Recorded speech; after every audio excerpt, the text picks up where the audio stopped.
Bueno, hoy día es el último día con los chicos de anatomía de manera general para esta parte de las introductorias que ustedes han estado teniendo. Si bien es cierto, vamos a faltar el examen final de su ciclo, perdón, de los introductorios regulares. Nosotros, pues, para despedirnos básicamente de ustedes, no una despedida, sino un descanso de estas semanitas, hasta que inicien las clases el lunes, donde nos vamos a volver a ver. Queríamos, pues, con los presentes, de manera nuestro cariño de la parte de anatomía, sortearles estos flashcards por acá. Nosotros, ustedes tienen su medio, ¿no? Y no se compraron su medio significa que probablemente jales este ciclo. Pero tienen que estudiar su medio, ¿no? El medio no hace milagros, ¿no? No por comprarlo ya significa que acabaste. Pero, al menos de apoyo para ustedes, vamos a sortear dos flashcards de anatomía Meter. Obviamente no son originales, somos pobres, pero son de muy buena calidad y sobre todo, pues, para que ustedes puedan seguir practicando, sigan motivándose y sigan estudiando, ¿está bien? Entonces, ya al final vamos a darles unos papelitos para sortearlos y bueno, a ver hoy día dos ganadores, ¿no? Los que están presentes. Por último, hoy día toca la teoría de miembro superior y miembro inferior. Van a estar a cargo de los chicos, los ayudantes, en mi caso no del inferior,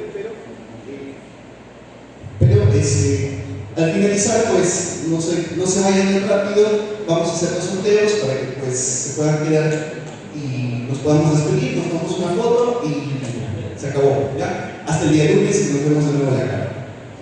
Bueno, chicos, nada más, vamos a empezar con las ponencias.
Chicos, una indicación más, van a pasar una lista con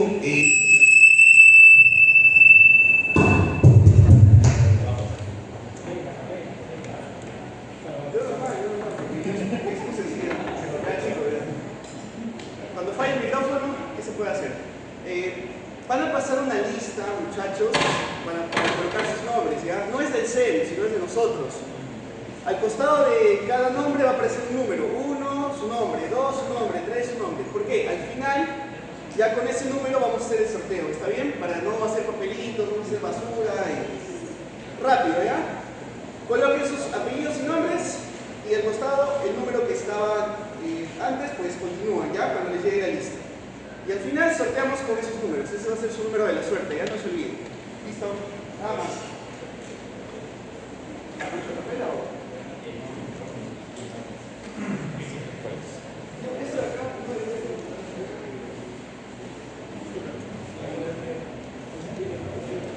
Hola, hola.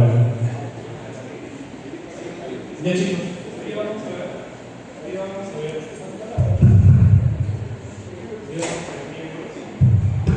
vamos a ver miembros y lo hacemos repartido en 4 posiciones, 2 partes en miembro superior y 2 partes en miembro inferior.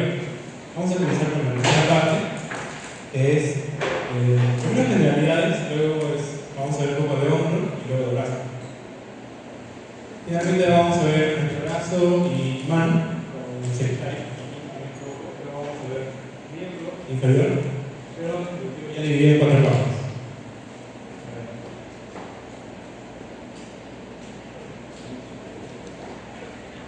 El nombre es, paso. El nombre es Alberto Alvarado Villanueva y vamos a ver miembro superior al menos de la primera parte. El contenido de hoy va a ser generalidades, como les dije, vamos a ver primero hombro, luego brazo y finalmente un poco de todo. Sobre todo fosa cubital, que nos va a servir bastante para sus operaciones prácticas. Bien, vamos a ver primero. El ser humano está compuesto por 4 miembros o 4 apéndices y cada uno de estos nos va a servir para una situación especial. Algunos van a servir para la atención, como son los miembros superiores, otros van a servir para la locomoción, como son los miembros inferiores. Y cada uno de estos, si se han dado cuenta, tienen una disposición específica, ya que cumplen funciones específicas también, son funciones correspondientes.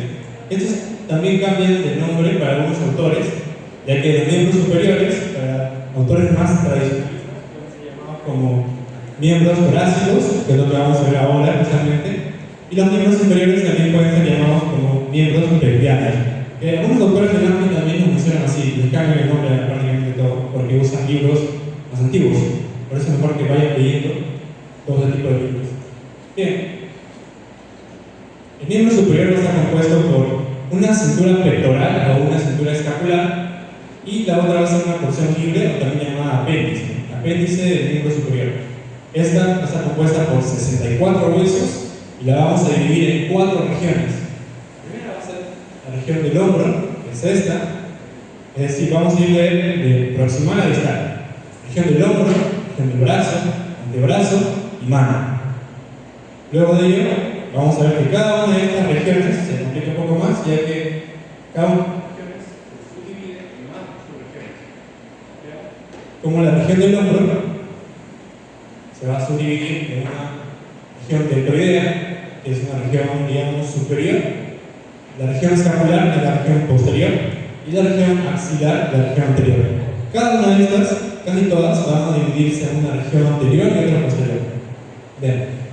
El brazo tiene una región también braquial anterior y braquial posterior, igual también el codo, el antebrazo de la misma forma, el carpo igual, y la mano sí cambia un poco de nombre. Es conocida de que la parte anterior de la mano es llamada la región palmar y la región posterior es la llamada región dorsal de la mano. En cuanto a arterias, vamos a ver cómo nace la arteria subclavia desde, al menos del lado derecho, sale del tronco vertebral. Y del lado izquierdo sale directamente de la aorta, ahí está, el subclavio izquierdo. Y esta es una misma arteria, vean cómo hace este recorrido.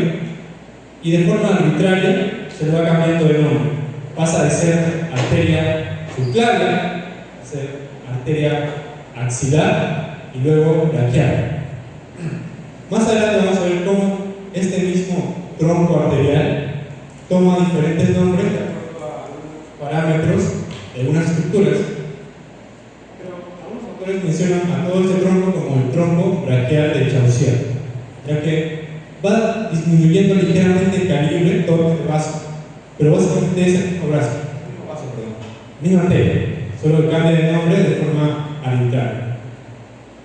Bien, y ahí tenemos la subdivisión de la arteria braquial, de la arteria radial y la arteria vital. En cuanto a venas también no se compliquen tanto, vamos a dividirlo en un sistema que son las venas satélites de las arterias que hemos visto en la diapositiva anterior, es decir, solo varias satélites. Y aparte existe un sistema superficial, que es el sistema que ustedes pueden ver si a veces fisuradas o su cuello. En el tiempo, el mismo superior y el inferior.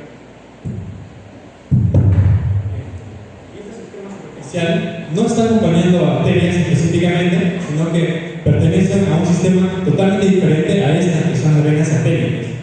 Esta, como les digo, es una vena visible y por eso pongo esta imagen. Pero esta sería como una ilusión más anatómica, ya no solo superficial. Vemos como hay dos arterias principales, una que es que nace de la primera vena metacarpiana, que es la vena cefálica, justamente viene desde el pulgar, y otra que es la quinta vena metacarpiana, que tiene un nombre especial llamada vena salvateria. Estas dos van a seguir su recorrido y van a configurar a las venas principales, que van a ser la vena cefálica esta y la vena basílica esta. De todas formas, la red perineal, todo el miembro superior, igual el miembro inferior, es bastante rica. es bastante nutrida. Ya lo vamos a ver más adelante. Y en cuanto a nervios, como sabrán, lo principal va a ser hablar del plexo braquial, y sus ramos terminales. Vamos a verlo también detalladamente en una de las diapositivas que tengo preparadas como una animación. Y vamos a ver cómo estas llegan hasta lo más profundo, lo más extenso, lo más distal de todo el miembro superior, y además también no solo inerva músculos, sino también va a inervar de forma cutánea todo el miembro. Muy bien, ahora sí vamos a ver hombro. La parte de huesos, yo entiendo que ustedes han pasado bastante, quizás es algo repetitivo, así que voy a pasar más fácil, más difícil, también un poco, más fácil va a pasar nada. Bien. Dentro de la clavícula, solamente recuerden bien, ya que eso puede ser confuso cuando ven una clavícula en sí, tienen que diferenciar bien. Tienen que recordar que tiene una cara superior tiene una cara inferior. Además tiene dos extremidades. Una de ellas es más plana, la extremidad acromial, y la otra es, digamos, más robusta. Lo mencionan como si fuera una pata de elefante. Es la extremidad externa. Y también tiene dos bordes, un borde anterior y un borde posterior. Entonces, de esto, lo único que quiero que recuerden es que la clavícula tiene cara superior, cara inferior y borde anterior y borde posterior. Es decir, no tiene cara anterior ni tiene cara posterior, ni tiene borde superior ni borde inferior. Todo lo contrario, tiene una cara superior, una cara inferior y borde anterior y borde posterior. Y tiene dos extremidades, una que se une al esternón y otra que se une al acrónimo de la escápula. Muy bien, ahí estamos viendo las inserciones para diferentes músculos. Ahora, la cara superior es más lisa que la cara inferior. De esa manera podemos reconocer rápido una clavícula. ¿Está bien? Luego tenemos inserciones en el borde posterior para el músculo trapecio y el músculo ecón o esternocleido mastoideo. En el borde anterior tenemos las inserciones para el músculo deltoides y las fascículos claviculares del músculo pectoral mayor. Como les dije, la cara inferior tiene más accidentes anatómicos, es más rugosa, y esta va a poseer el surco para el músculo subclavio, el tubérculo para el ligamento clavicular y algo importante, ¿no? La impresión, una pequeña fosita rugosa para el ligamento costoclavicular, aún lo llamamos también como ligamento de Hamsted. Bien, importante aquí es recordar la clínica. Algo puntual y que se repite bastante en el anfiteatro es recordar en qué tercio de la clavícula se suele.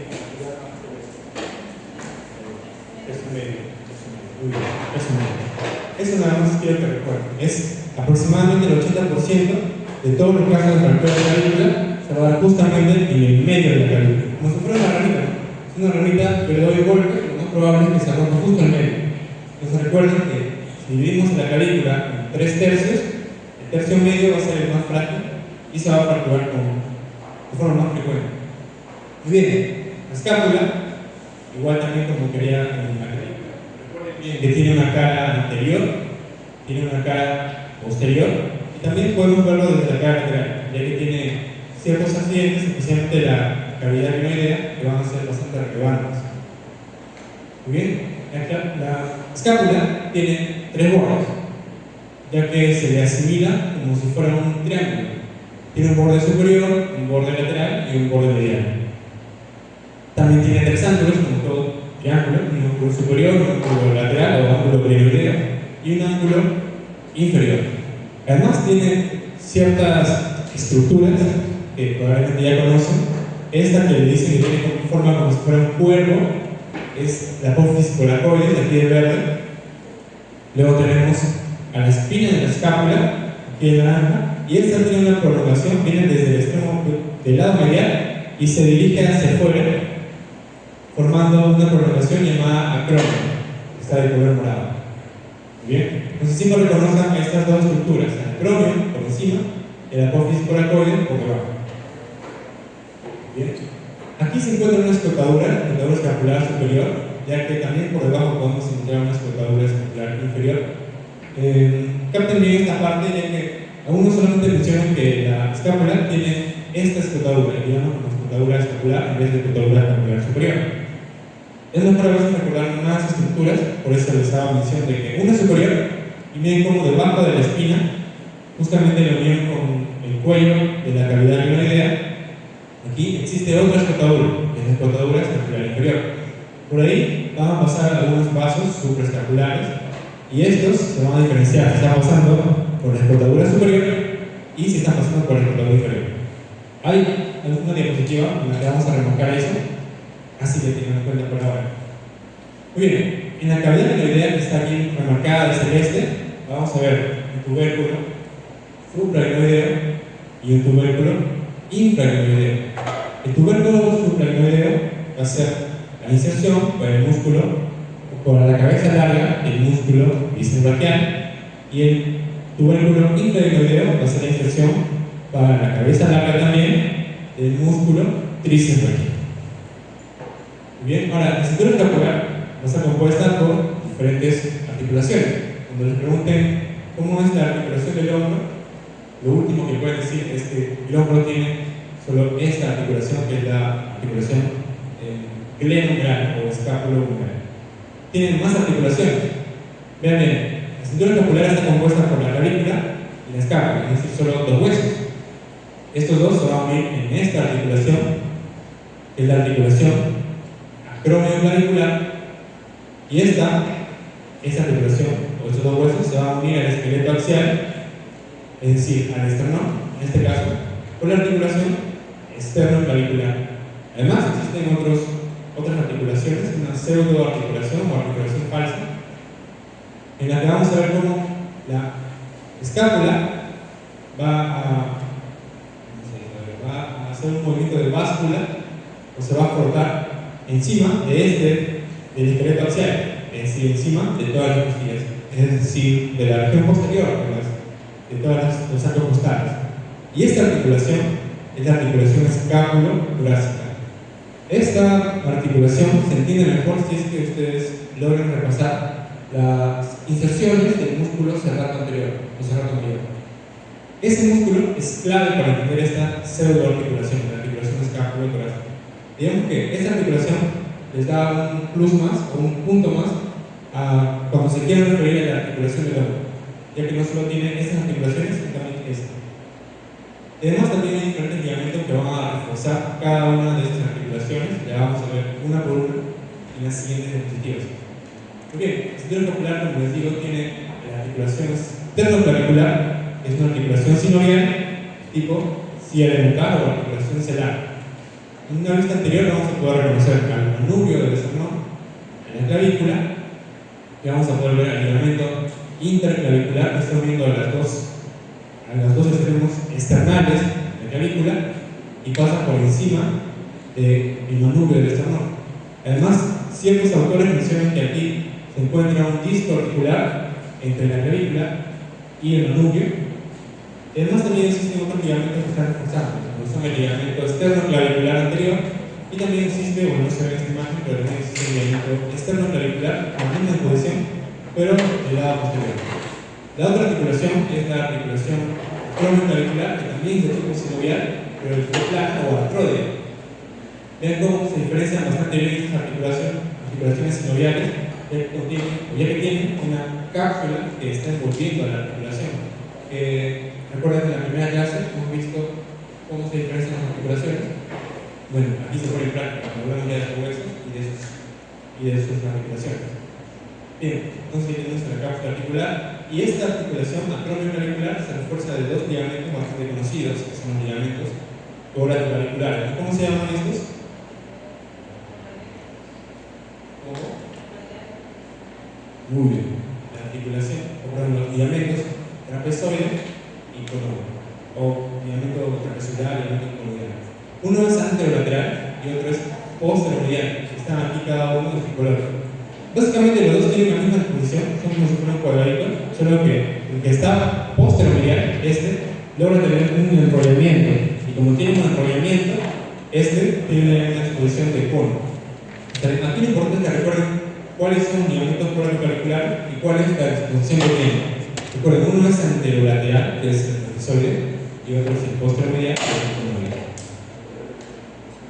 Los ligamentos propios de la escápula es justamente ahora lo que vamos a ver cuando les hablé sobre la escotadura escapular superior. Pero antes de eso, tenemos otras articulaciones que son el ligamento coraco-acromial, es decir, unen la apófisis coracoides con el extremo de la espina de la escápula llamada acromio.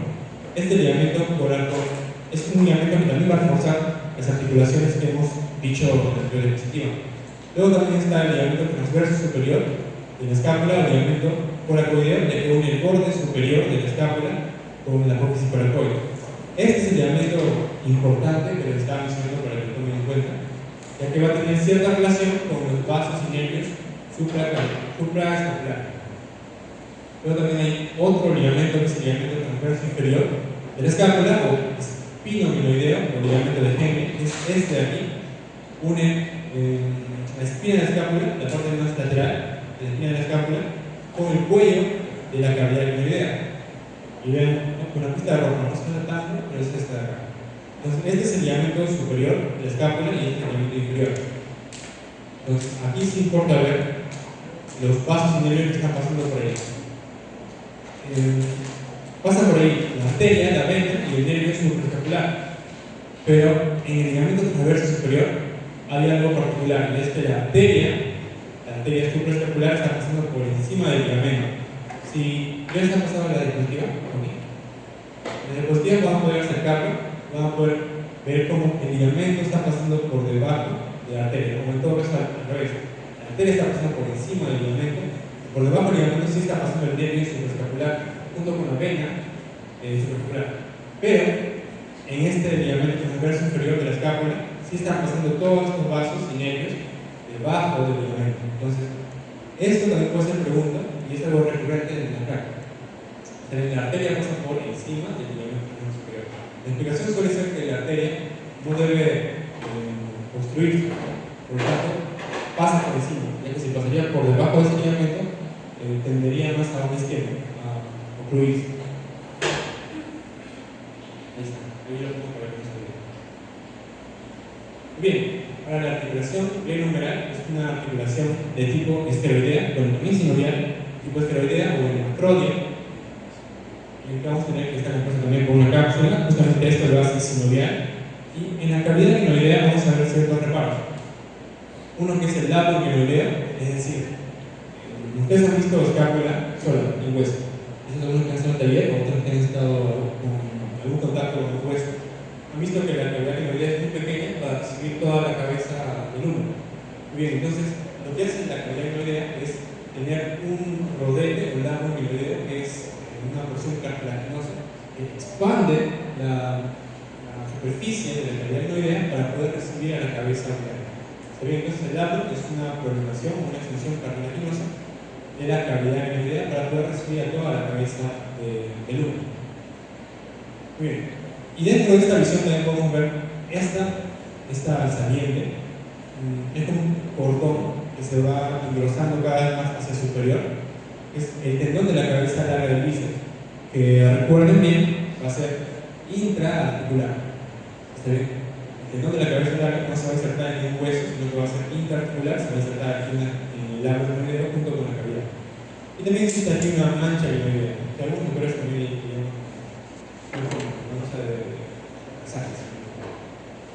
ya, pero algo más importante son los ligamentos que están estabilizando a esa articulación.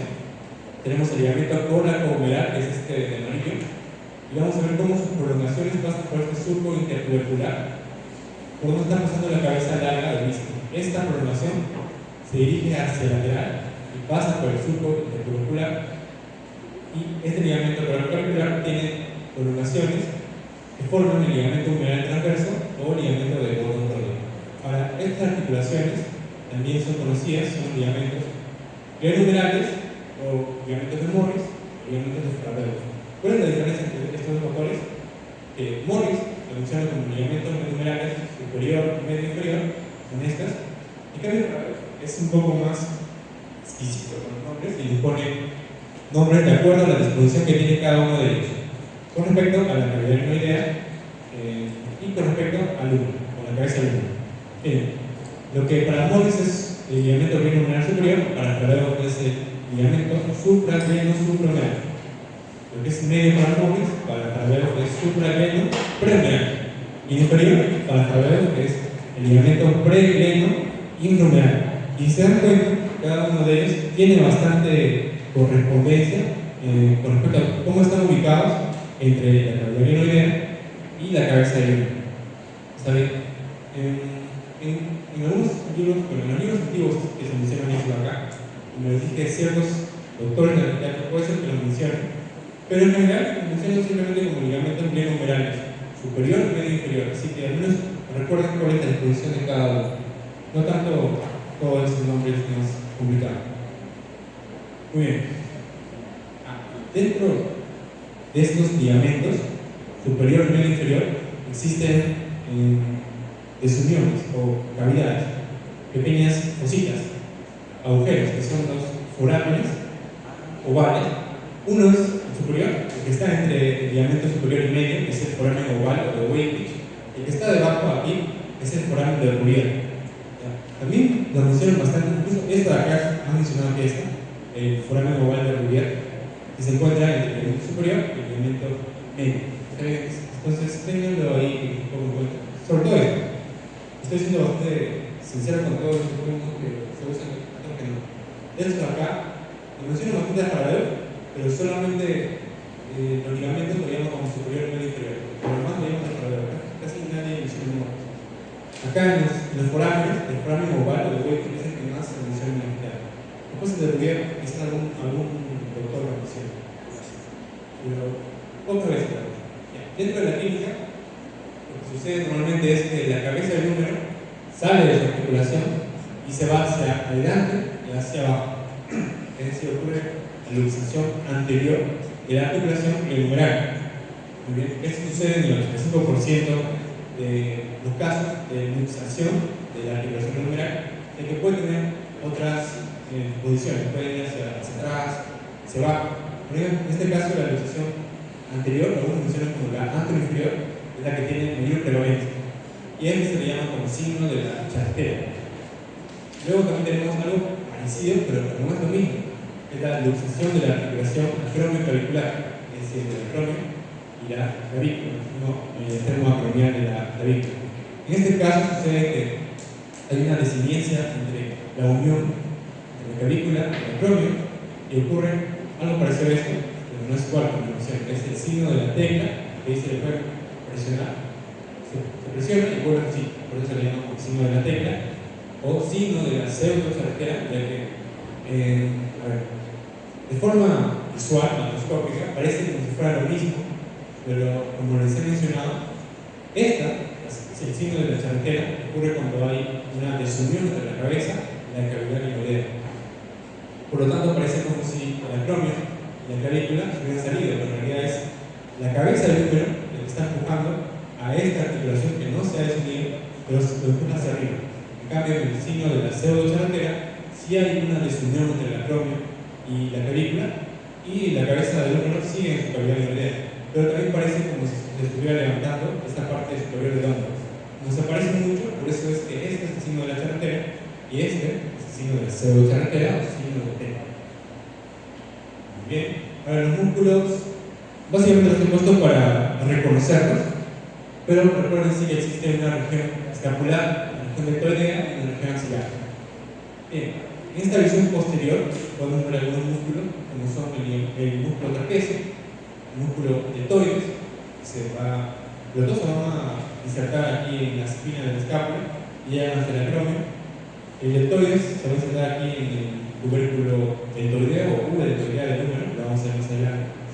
Luego también podemos ver algunos músculos del dorso y del brazo. Les pongo acá nada más para que lo reconozcan y no se pierdan tanto. Este es el tríceps y este es el dorsal ancho, o también llamado músculo platísimo dorso. Aquí, si quitamos estos músculos que son superficiales, vamos a encontrar, bueno, aquí también vemos al tríceps, pero encontramos otros músculos importantes, que son el supraespinoso, es el principal músculo del síndrome de hombro doloroso. Luego tenemos por debajo al músculo infraespinoso. Más por debajo encontramos a los músculos redondos, que están justo inferior, llegando al vértice de la escápula, que es el redondo mayor, y por encima está el redondo menor. Normalmente en anatomía se menciona bastante, aunque digamos que no es una regla en realidad, pero se menciona bastante que siempre la estructura que es mayor con respecto a la menor está por debajo. Como les digo, no es una regla, no es que sea suficiente, pero sí sucede bastante. En cualquier aspecto de la anatomía, casi siempre la estructura mayor está por debajo de la menor es superior. Igual aquí también. Entonces, el redondo mayor es el que está por debajo y el redondo menor está por encima. Estos músculos son muy importantes. Lo vamos a tener que ver. Antes de eso, vamos a ver los demás músculos en la región anterior, que son, también se puede ver el trapecio, el deltoides y el músculo pectoral mayor. Si quitamos esos músculos, vamos a encontrarnos con el músculo coracoracial, que también es importante, o llamado perforado de Cassel. Lo vamos a ver mejor cuando veamos al plexo braquial. Aquí tenemos el cerrato anterior, que como les dije es bastante importante de recordar. Bueno, este no es el cerrato, sino este que está por abajo. Es importante recordar sus inserciones para poder reconocer bien la articulación escápulo-torácica. Y aquí, por debajo del pectoral mayor, se encuentra el pectoral menor. Aquí se puede ver un poco de músculos claro. Como les digo, los músculos se pueden solamente para que los reconozcan, no se pierdan tanto. Ahora, eso es importante, es el mamito de los jugadores. ¿Cuáles son? Ya ni siquiera voy a preguntar cuáles son, porque sé que lo saben muy bien. Yo lo voy a pasar. En una vista anterior, vamos a ver el músculo subescapular, hasta aquí de amarillo. Lo vemos un poquito aquí en la vista lateral. Tenemos el músculo supraespinoso por encima. Por debajo de la espina de la escápula, vamos a ver el infraespinoso. Y por debajo, a ese mismo, tenemos al redondo menor. Entonces, si me preguntan si el redondo mayor pertenece al momento de los rotadores, pues no. Cada uno de estos se va a insertar en la cabeza del uno. Uno se va a insertar más hacia adelante, que es el tendón del subescapular, hacia esta parte, es decir, prehumeral. Y los otros tres se van a insertar en la cara posterior, en la porción más posterior de la cabeza del húmero. El supraespinoso va hacia el superior, el infraespinoso va hacia el nivel medio y el redondo menor sí va hacia la parte más inferior. Entonces, estos últimos músculos van como en escalera. Uno es superior, otro es medio y otro es inferior. Solamente es anterior el tendón o el músculo subescapular. Todos los demás tendones van hacia atrás. Superior no es inferior. ¿Cuál es la importancia de este movimiento de los rotadores? La importancia es que van a estabilizar la articulación glenohumeral. Son llamados los ligamentos activos. Los ligamentos se utilizan para estabilizar articulaciones. En este caso son músculos los que se están encargando de estabilizar, de darle una mejoría a esa articulación glenohumeral. Esa es la función del movimiento de los rotadores. Dentro de las arterias, vamos a ver primero. Del lado derecho, recuerden que la subclavia sale del tronco brachiocefálico, pero del lado izquierdo sale directamente de la aorta. Ahora estamos viendo solamente del lado derecho. La arteria subclavia pasa por el borde inferior de la clavícula, recién se llama arteria axilar. ¿Se recuerdan esa estructura? El borde inferior de la clavícula hace cambiar el nombre de la arteria subclavia, que tiene porciones y diferentes arterias. Otra arteria que es esta, que es la arteria axilar. ¿Bien? Esa arteria axilar, vamos a ver que se va a dividir gracias al pectoral menor. Luego tiene su fin, así como tiene su inicio en el borde inferior de la clavícula, tiene su fin en el dorsal ancho, que es el borde inferior del dorsal ancho. Para los doctores, tiene su fin en el borde inferior del pectoral mayor, que también pasa por aquí. El tendón del pectoral mayor y del dorsal ancho casi tienen la misma disposición, están aproximadamente en la misma altura. Por eso se puede tomar cualquiera de los bordes de esos dos, de acuerdo a diferentes autores, para decir que la arteria axilar termina ahí. Y como les menciono, hay porciones que están divididas por el pectoral menor. Hay una porción que es proximal al pectoral menor, hay otra que es retro o posterior al músculo pectoral menor, y esta es la porción post-pectoral. La región que va después del pectoral menor. Entonces, la arteria axilar se divide en tres porciones, 1, 2 y 3, y estas tres porciones están divididas por el pectoral menor. Y vemos que la primera porción contiene a la arteria torácica superior. Vemos que se menciona normalmente que esta sale de la segunda porción, pero al menos en esta imagen, y si es verdad que puede variar un poco, puede salir de la primera o de la segunda porción, sale el tronco torácico-acromial, que tiene 4 arterias principales, que van a ser, bueno, no se menciona acá. Uno es la rama pectoral, otro es la rama clavicular, otro es la rama acromial, y esta es la rama deltoidea. Entonces, este tronco torácico-acromial simplemente ven hacia dónde se dirige para poder dar el nombre: pectoral, clavicular, acromial y deltoidea. Luego, vamos a ver que de la segunda porción también está saliendo otra, es la arteria torácica lateral, que también llamada mamaria interna, pero mamaria externa, ya que la mamaria interna sale directamente de la subclavia. Esta de acá es la mamaria interna, esta arteria de acá. Y la mamaria externa, torácica lateral, es esta de acá. Bien, de la tercera porción de la arteria axilar está saliendo la arteria subescapular, que es la, recuerden, es la arteria más gruesa de todas las ramas que da la arteria axilar. Luego tenemos dos circunflejas, que una es más delgada que otra. La más delgada es esta, la arteria circunflejo medial anterior, y esta es la más gruesa, a comparación al menos de la anterior. Esta es la arteria circunflejo medial posterior. Entonces, como recuerdo, y de resumen, recuerden bien que de la primera porción de la arteria axilar sale una arteria. De la segunda porción de la arteria axilar salen dos arterias, troncotorácico-acromial y torácica lateral. Y de la tercera porción de la arteria axilar salen 3 arterias, 1, 2 y 3. Esto puede variar un poco, especialmente con el troncotorácico-acromial, ya que no siempre sale detrás del pectoral menor, pero sí es una forma más fácil de recordar cuántas arterias salen de tal o cual porción. Bien, ahora sobre las venas, les he puesto algunas variantes de las arterias que hemos visto en la diapositiva anterior. Pero las venas solamente recuerden la vena cefálica y la vena basílica, que recuerden, son parte del sistema superficial venoso. Tenemos aquí, en el lado más lateral, la vena cefálica, en el lado más medial, la vena basílica, y esta vena cefálica va a pasar por el surco deltopectoral, es decir, el surco que está formado por el músculo deltoides y el músculo pectoral. Este es el surco deltopectoral, y se ve en toda la fase. Pero vean cómo la vena cefálica va a atravesar esa fase deltopectoral. Si yo quito este fascículo clavicular del pectoral mayor, vamos a encontrarnos con un triángulo y además con una fosa. Ese triángulo es el triángulo labio-pectoral, que no es lo mismo que la fosa, es decir, el espacio que está dentro de ese triángulo llamado fosa armónica. Y tiene algunas estructuras, las principales van a ser el nervio pectoral medial, el nervio pectoral lateral, que se dirigen hacia los músculos pectorales, y también contienen principalmente a la rama deltoidea del tronco torácico-acromial. En cuanto a los nervios, veamos que el plexo braquial va a estar compuesto por los ramos anteriores de los nervios espinales que van desde C5 hasta B1. Estos vamos a poder dividir. Todo el plexo braquial se divide en raíces, se divide en troncos, superior, medio y inferior, se divide en divisiones mismas, y luego se divide en fascículos, también llamados cordones.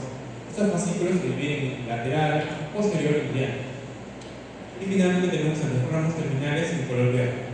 Tenemos ahí al nervio axilar, al nervio radial, este es el nervio músculo cutáneo, o llamado perforante de faceres. Por debajo tenemos al nervio cubital, es el que está saliendo del fascículo medial. Y este es el nervio principal, que es el nervio mediano, que se forma de una horquilla, llamada horquilla del mediano, en la que recibe dos raíces, una raíz lateral y una raíz medial. De hecho, que este punto ya lo hemos estudiado bastante. A mí me gustaba mucho estudiar eso cuando estaba en el mismo.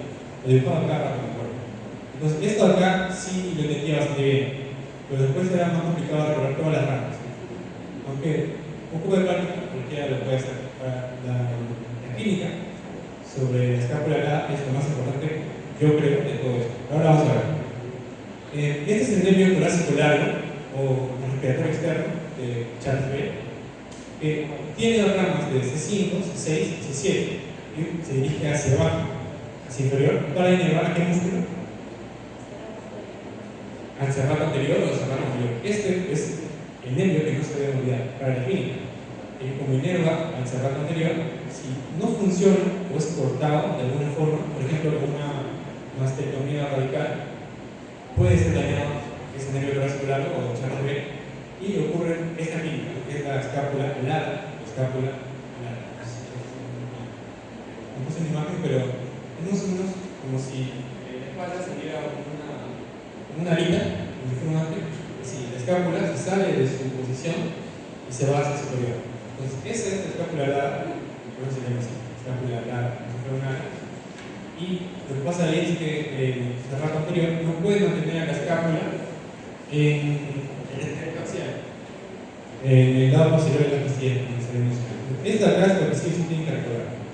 Bueno, vamos a ver cómo salen también otros nervios de este fascículo posterior, que son los nervios subescapulares, superior, medio y inferior.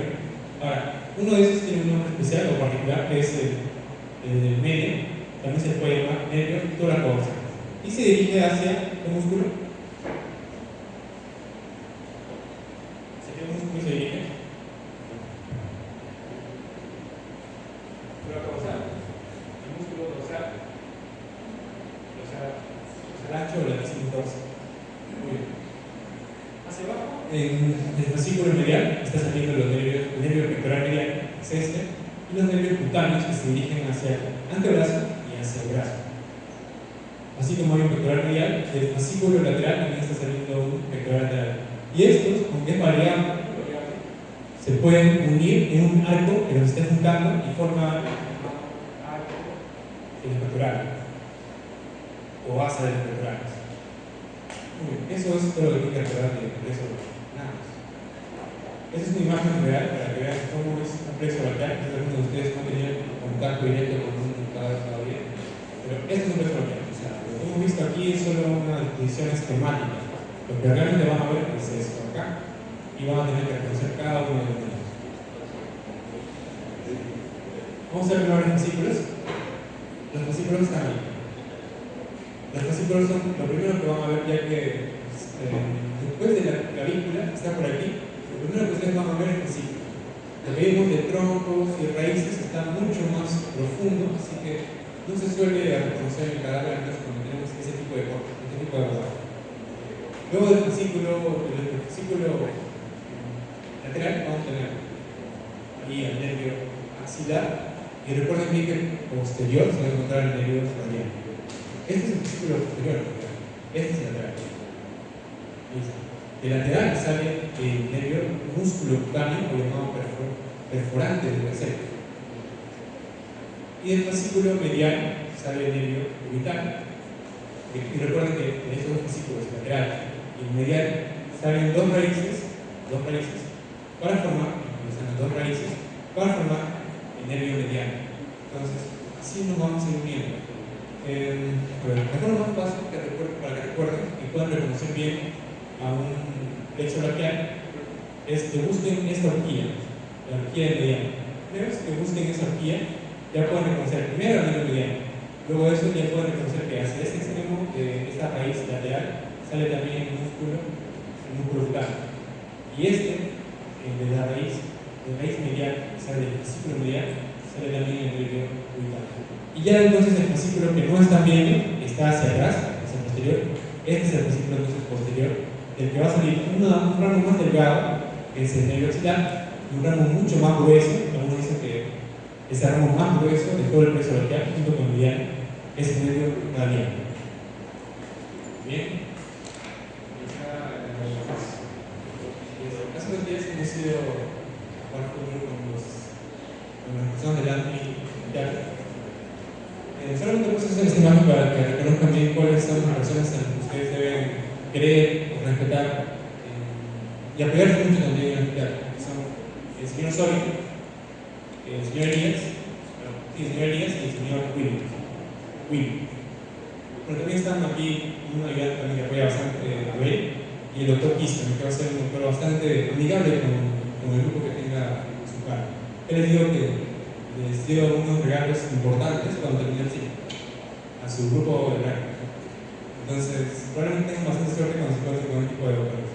Bueno, también está el señor que se encarga de la jardinería, de los lugares periféricos en Anticarga.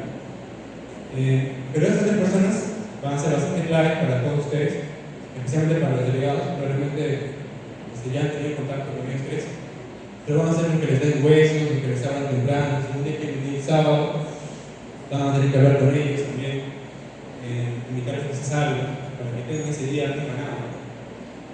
De todas formas, ellos son bastante importantes y por eso justamente nosotros, como estudiantes, tenemos mucho contacto con ellos y hace unos días hemos ido parkour aquí en el campeonato que realizó la base de mi empresa.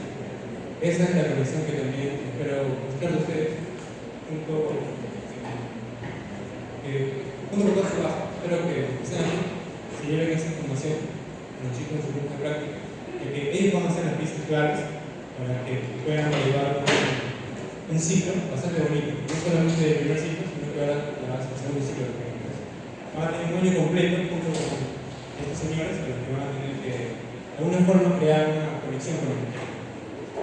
Bien, ahora vamos al brazo. Les dije la parte de huesos, vamos a pasar un poco rápido. Tenemos una cara anterior y una cara posterior del número. Es la cabeza. Vamos a ver que existe también un cuello, que es un cuello anatómico, que es el cuello que sí se puede ver. Esta división entre este cartílago, el cartílago artificial, y este, que es lo que resta de toda la cabeza del número. Ahí, en esa conexión, existe el llamado cuello anatómico. En cambio, el cuello quirúrgico es esta línea de acá. No es una línea marcada, sino es más como una línea imaginaria. Pero este cuello del número va a ser importante porque va a recibir casi todas las fracturas, o una gran parte de las fracturas que ocurren dentro de este extremo superior de todo el número. Va a ser aproximadamente 4 o 5% de la fractura de todo el número, pero van a ser predominantes aquí en el extremo superior o extremo proximal del número. Entonces, recuerden bien para qué sirve ese cuello quirúrgico. Luego tenemos al tubérculo mayor, también llamado troquíter, que en contraposición ya sea anterior, encontramos el otro, que es el tubérculo menor, y entre ellos existe un surco intertubercular, o también llamado corredera bicipital, por donde pasa el tendón de la cabeza larga del bíceps. Recuerden que el ligamento estaba por encima. Ligamento humeral transverso, que era protección del ligamento acromio humeral. Esta de acá es la tuberosidad V deltoide, que sirve de inserción para el músculo deltoide, que va a servir bastante como para que puedan reconocer bien la cara anterior del número. Hay algunos debates de cómo se debe llamar esto, pero les he puesto lo que es más adecuado: tuberosidad deltoidea o V deltoidea. Luego tenemos el surco espiral, canal de torsión o surco radial, que se ve en la cara posterior, y es un surco que se dirige hacia inferior, pero es como si al hueso lo hubiéramos doblado. Entonces, ese surco no es totalmente vertical, sino que parece que está enrollando el hueso. Ese surco permite el paso, el trayecto del nervio radial, también llamado nervio espiral, que pasa en el compartimento posterior del brazo. En el extremo inferior, el extremo distal, tenemos al cóndilo, que es una estructura un poco más redondeada, y la otra, que es más medial, es la trocma, que tiene una forma de la trocma de arena. Bien, luego tenemos al epicóndilo medial o epitrócleo, que se dan cuenta es bastante más pronunciado que este, que es el epicóndilo lateral, que es el epicóndilo lateral, que es el medial, el epitrócleo, bastante más pronunciado que el lateral. Por eso se puede reconocer bastante bien. Y encima de estas dos estructuras tenemos una fosita radial, sirve para la articulación del codo, en que la cabeza del radio puede meterse en esta fosita radial. Y también la apófisis coronoide del cúbito se mete aquí en esta fosita coronoidea. De igual forma, el olecano del cúbito, cuando uno hace la extensión del codo, se une a esta fosa o lecaniana, que recuerden bien está en la cara posterior. Entonces, esa fosa lecaniana recibe al lécano del cúbito cuando una persona está en todo lo contrario de estas dos fositas que reciben a la cabeza del radio de la apófisis coronoides cuando una persona hace flexión del antebrazo sobre el brazo. Estas son unas variantes de hueso solamente para que lo tengan en cuenta. Esta es la apófisis supracondilar, que es un ganchito que sale del borde medial del húmero. Y ahí se suele insertar. Cuando existe esta apófisis, suele insertarse un ligamento, llamado ligamento de Struders. Por ahí pasa la arteria braquial y el nervio mediano. Si es que existe esta variación, puede ocurrir que haya una presión o compresión extra, especialmente al nervio mediano. Puede ocurrir alguna química, como un entumecimiento, por ejemplo, o dolor en el antebrazo o en la mano, por compresión de ese nervio mediano. Entonces, recuerden bien que el nervio mediano puede sufrir compresión en muchas partes del miembro superior, pero que esta compresión es bastante atípica, ya que esta apófisis supracondilar es una variante dentro de las estructuras del hueso húmero. Y también existe otra variante que es el agujero supratroqueal. Este de aquí, ese agujero suele cerrarse en el desarrollo de las personas, pero en algunos queda todavía este agujero supratroqueal. Y forma una conexión entre la apófisis coronoides y la fosa lecaniana. Todo esto es variable. Y los músculos se van a dividir en un compartimiento anterior y otro posterior. Aquí estamos viendo un corte horizontal, un corte transversal del mismo brazo a nivel del tercio medio, y vamos a ver cómo existen dos tabiques, un tabique intermuscular lateral, otro tabique intermuscular medial, y estos dos tabiques forman un compartimiento posterior y otro compartimiento anterior. Tenemos al tríceps hacia el posterior, y hacia el anterior tenemos al músculo braquial y al músculo bíceps. Entonces se dividen estos dos tabiques, se dividen en dos compartimentos y grupos musculares, grupo posterior y grupo anterior. Y estamos viendo el ván braquial. Muy bien, aquí estamos viendo algunas estructuras que nos van a ayudar a reconocer la inserción de algunos músculos. Este es el bíceps braquial. Su cabeza corta se inserta en el tubérculo. Su cabeza corta se inserta aquí en la apófisis coracoides, y esta cabeza larga da la vuelta a este surco intertubercular o corredera vesical y se inserta en el tubérculo supraglenoideo. Y hacia abajo se va a insertar en la tuberosidad del radio. Recuerden nada más que la fascia del bíceps se prolonga con una aponeurosis, con un tendón plano hacia el antebrazo y forma llamado lacerto fibroso o aponeurosis bicipital. Es una estructura de tejido conectivo bastante grueso, que cuando uno diseca el antebrazo hace un poco más complicado su abordaje. Entonces tiene que eliminar primero esta prolongación, que es bastante larga y se ve cortada, pero es bastante larga, llamado lacerto fibroso o aponeurosis bicipital. Otro de los músculos que vamos a ver es el músculo braquial. Está bastante en contacto con el hueso. Para que lo reconozcan, este músculo está debajo del bíceps, es decir, para poder ver este músculo se tenía que retirar el músculo bíceps y recién se puede ver el músculo braquial. ¿Dónde se inserta? Aquí en el mismo húmero, en el cuerpo del húmero, y hacia abajo superior o hacia distal se va a insertar en la tuberosidad del cúbito. Esta tuberosidad es una tuberosidad del radio, sirve de inserciones para diferentes músculos. Tuberosidad del radio para el bíceps y la tuberosidad del cúbito para el músculo braquial. Aquí tenemos el músculo tríceps que pertenece al grupo posterior del brazo. Vean cómo tiene tres cabezas, una cabeza lateral que se inserta en el cuerpo también del húmero, la cabeza larga que se inserta en el tubérculo infraglenoideo y la cabeza medial que está totalmente en contacto con el cuerpo del húmero. Si yo retiro la cabeza lateral del húmero, ahí me puedo dar cuenta que existe este surco radial o llamado canal de torsión del hueso húmero, por donde pasa el nervio radial o el nervio vesical, y su inserción distal o final va a ser aquí, en esta apófisis del nervio cubital llamado oblicuo, que va a tener una inserción mecánica. Bien, esta es la cabeza medial. Ahora, esto de acá sí es más importante que recuerden, ya que estos músculos van a formar espacios axilares.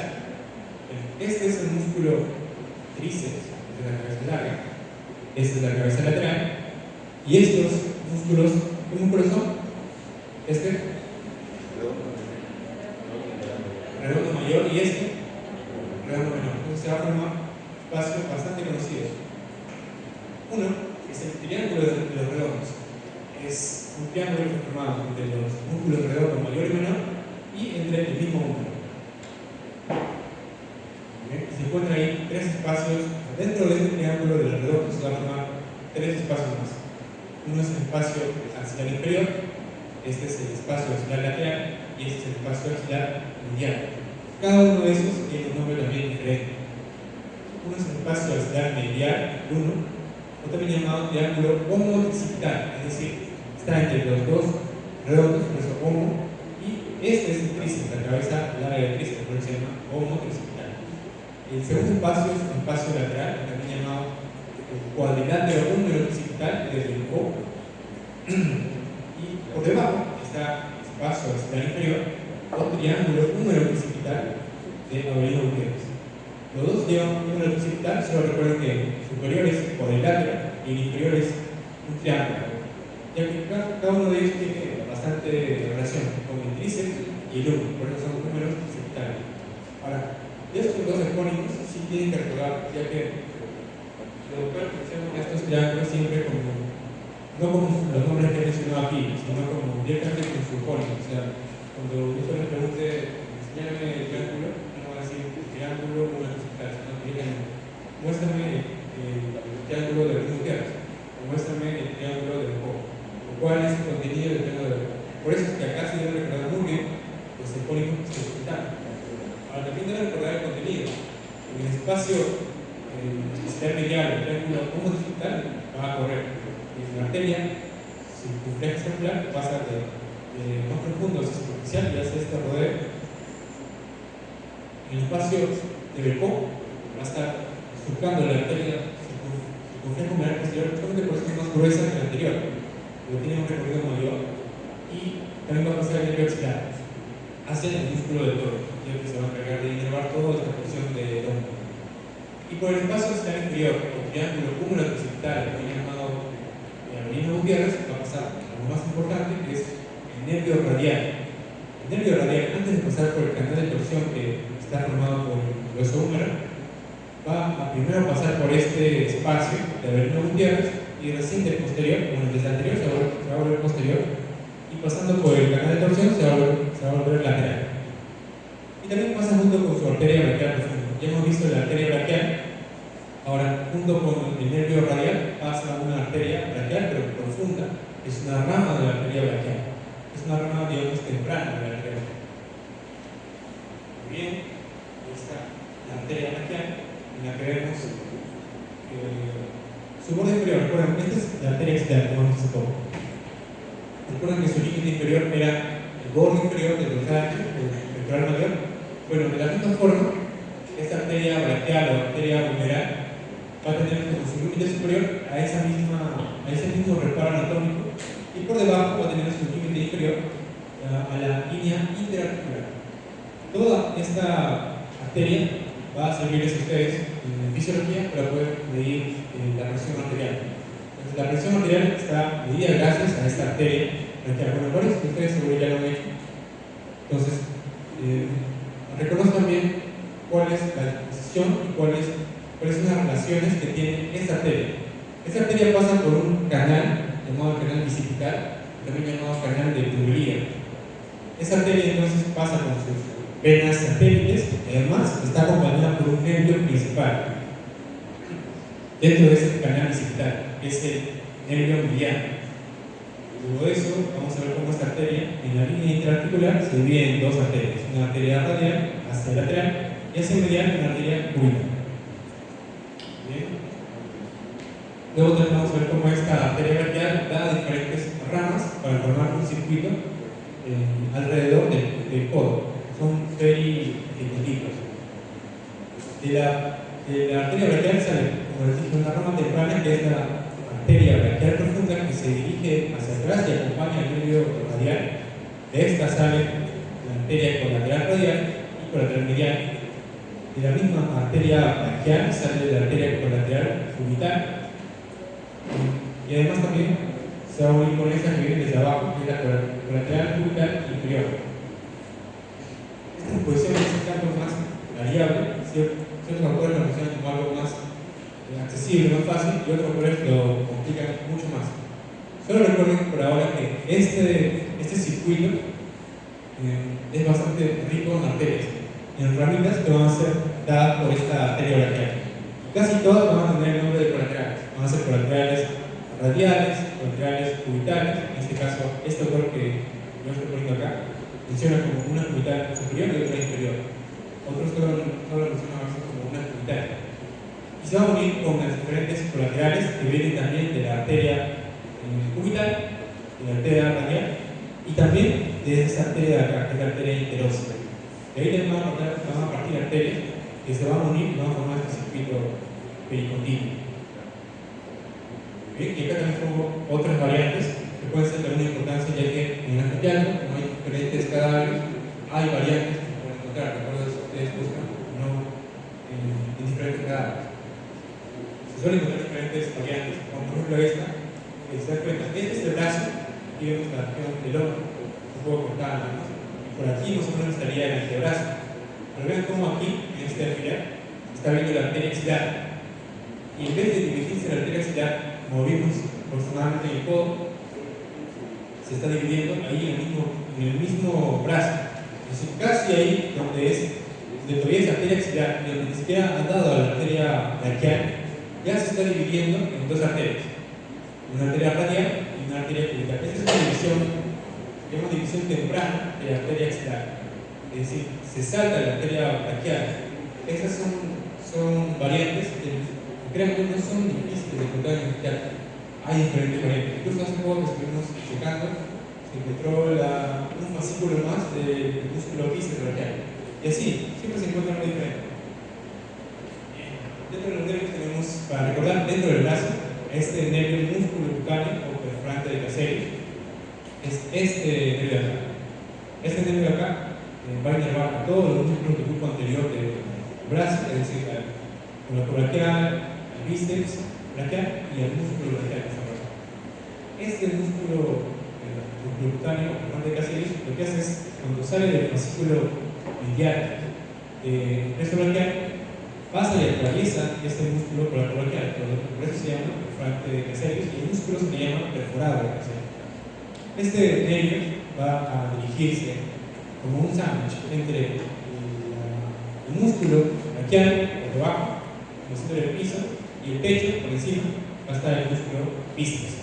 Entonces, este nervio, el músculo cutáneo, se va a dirigir hacia el inferior, y más o menos en el tercio medio, hacia abajo del húmero, va a tener contacto con estos dos músculos, el músculo braquial y el músculo bíceps braquial. Y finalmente va a dar su nervio cutáneo antebraquial lateral. Es el ramo final de este nervio. Luego también tenemos en el compartimento posterior, que es el único músculo, el músculo tríceps braquial, va a estar inervado por el nervio radial o el nervio espiral, que se encarga de los músculos del compartimento posterior, que en este caso solamente es uno. Pero también se encarga del compartimento posterior del antebrazo. Así que también es importante, no solo termina su inervación aquí en el brazo. Y finalmente tenemos la inervación cutánea del brazo, que es como termina la parte que vamos a ver hasta ahora. El lado más lateral tenemos el nervio cutáneo superior lateral, que es rama del nervio axilar. Hacia el medial tenemos el nervio cutáneo braquial medial. Un poco hacia abajo vamos a ver las ramas, que son ramas cutáneas de los nervios intercostales. Y esto más medial del brazo, pero más hacia el tercio inferior, vamos a encontrar al músculo, perdón, el nervio cutáneo inferior lateral, que es la rama del nervio radial. Y sobre todo, algo rápido nada más, es la articulación del codo, o también llamado articulación cubital. Tenemos dos articulaciones. La La articulación húmero cubital es de tipo troqulear, es esta. Y la articulación húmero radial es de tipo elipsoidea o de tipo condilo. ¿Se recuerdan? Este es el cóndilo, por lo tanto pueden recordar que esta articulación con la cabeza del radio es de tipo condilo. Y recuerden también que esta acá era la trochlea y esta era el gancho del cúbito. Entonces, cuando las dos se unen, van a formar una articulación troclear que tiene movimiento nada más para flexión y para extensión. En cambio, una articulación condiliar tiene más movimientos, tiene movimientos en dos ejes. Esto hace caer de modula la pregunta de por qué el codo no se puede mover en más ejes si es que la articulación del húmero con el radio es una articulación elipsoidea condilo. Lo que pasa es que esta articulación, la articulación troclear entre el húmero y el cúbito, limita toda la extensión del codo. Por lo tanto, los movimientos que puede hacer el codo nada más es flexión y extensión, ya que la articulación principal del codo es esta. Por eso es que se le puede llamar articulación del codo o simplemente articulación cubital, porque esta es la principal para determinar los movimientos que tiene el codo. Estos son los ligamentos, van a ser ligamentos anterior, se va a fijar sobre la cápsula articular, el ligamento anterior del codo. Este es el ligamento posterior del codo que tiene contacto con los epicóndilos y lo lecan. Y hacia lateral vamos a ver el ligamento colateral del radio, ya que tiene contacto con este hueso del radio, y un ligamento más importante que es el ligamento colateral del cúbito. Este lado, este es el húmero, este es el cúbito, y vean cómo hay un ligamento en forma de abanico que tiene tres fascículos: un fascículo más superior, un fascículo medio y un fascículo inferior. Ese fascículo inferior es el llamado ligamento de Pavonnet, ligamento de los cirujanos. Debajo tiene un ligamento más que le permite reforzar su función. De este color más rojizo es el ligamento transverso o fascículo arqueado del húmero. También son preguntados, por eso también lo estoy poniendo. Y finalmente tenemos a la fosa cubital. Bien, este es el tendón del bíceps, va a dividir a la fosa cubital en dos canales, en un canal occipital medial y un canal occipital lateral. Dos formas, esta es una forma más fácil o accesible, digamos, de ver esta fosa cubital, ya que no es tan fácil como parece. Pero vamos viendo así. El tendón divide en dos canales, un canal medial y un canal lateral. Veamos primero el contenido superficial.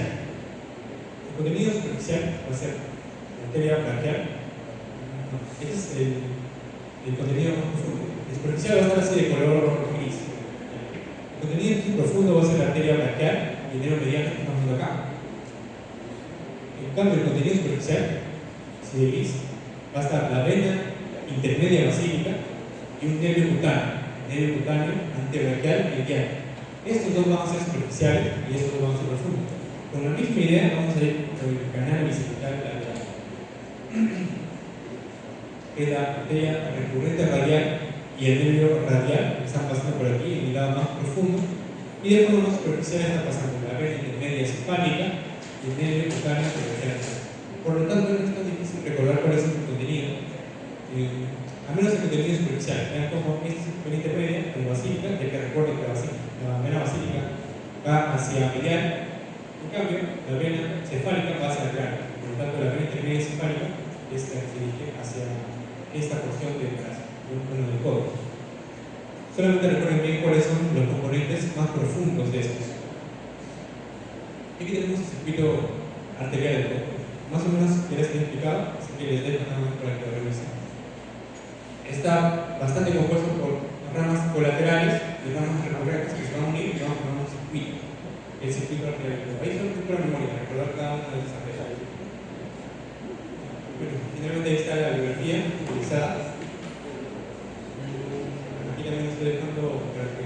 Esto yo lo puse en la primera clase de Windows, pero también lo vuelvo a poner ahora, ya que es el gráfico que vamos a ver. Estoy y al cierre, pero lo pongo para que recuerden o reconozcan algunos autores. Entonces lo vemos ahora y en unos días lo vuelvan a ver, pero ya en práctica. Y mencioné que estaba la promesa, por ejemplo, el doctor Torres, el doctor Geral, el doctor Mondragón, que eran encargados de todo lo que tiene que ver con ciencias morfológicas. Está la doctora Mesa, que se encargada de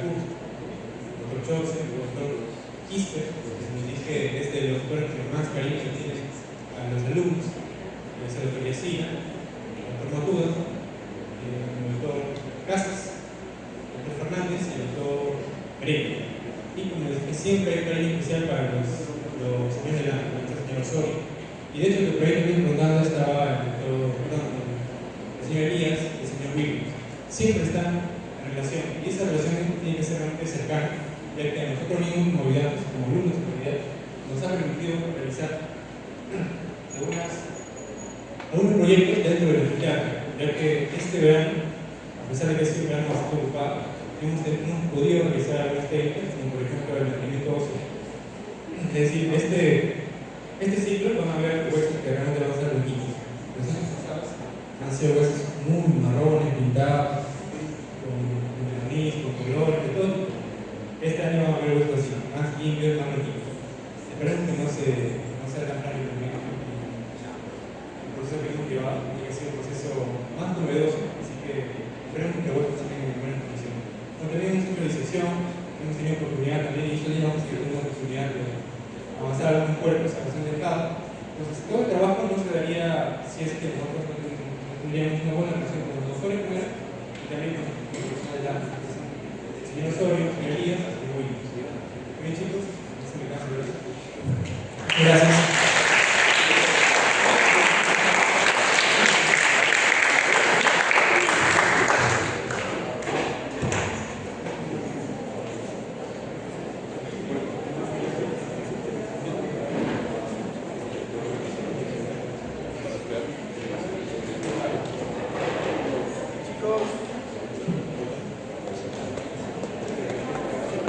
Vamos a continuar en el nombre